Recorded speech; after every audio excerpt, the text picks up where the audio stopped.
Subscribe करंतु ओडिया जी YouTube channel को एवं प्रेस करंतु ही बेल को जहाँ फल आम सब वीडियो अपडेट सबुठारु प्रथमे पाइबे। फ्रेंड्स एबे एबे एक बहुत बड़ खबर आसुची। भारत द्वारा एते मुहतोड़ जवाब देबा परे मध्य पाकिस्तान सेना निज कार्यकलाप छाड़ू नाही। एबे एबे एक ताजा खबर अपडेट आसुची। पाकिस्तान आउ थरे आक्रमण करिबा बे चेष्टा करिछि।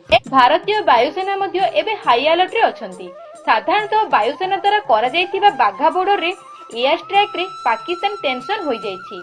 किछि घंटा परे भारतीय सेना को निज स्थान देखाइबा पई पाकिस्तान बहुत गुड़ी चेष्टा करिथिला। एबे से आउ थरे बॉर्डर रे टेंशन बढ़ाइबा पई चाहुअछि। पाक अधिकृत काश्मीर ठारे पाकिस्तान रो दुईटी लड़ाई विमान देखिबाको मिली अछि। एहा परे भारत निज एयर फोर्स को हाई अलर्ट कर देछि।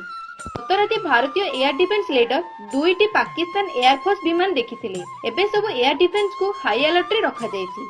किछि दिन हेलानी पाकिस्तान लगातार भाबे निज ड्रोन द्वारा भारतीय सीमा विषय तथ्य नेबा पई बहुत चेष्टा करिथिला। सेतेबेले पाक रो ड्रोन को भारतीय सुरक्षा बल मारि देइथिले। भारतीय वायुसेना से लड़ाई विमान को देखिथिले। ता सहित तार शब्द मध्य सीमा रे सुना जायतिला, जहार प्रमाण स्वयं सीमा रे थिबा जवान देइछंती। सेतेबेले फ्रेंड्स पाकिस्तान एवं चीन को पाने देबा पई भारत एक नुआ रणनीति आपणाइछि, जहा फल शत्रु आम भारतीय फाइटर प्लेन को खोजी पारिबे नाही। साधारणतः शत्रुंक मिसाइल आ बम ठारू एयरबेस को बचाइबा पई सरकार एक नुआ रणनीति करिसंती।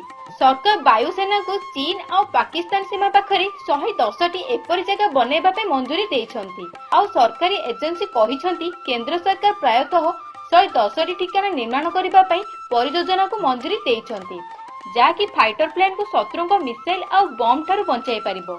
सरकार एही प्लान मध्ये बनाइछंती। यह भारत सुरक्षा पाई एक बड़ पाद अटे।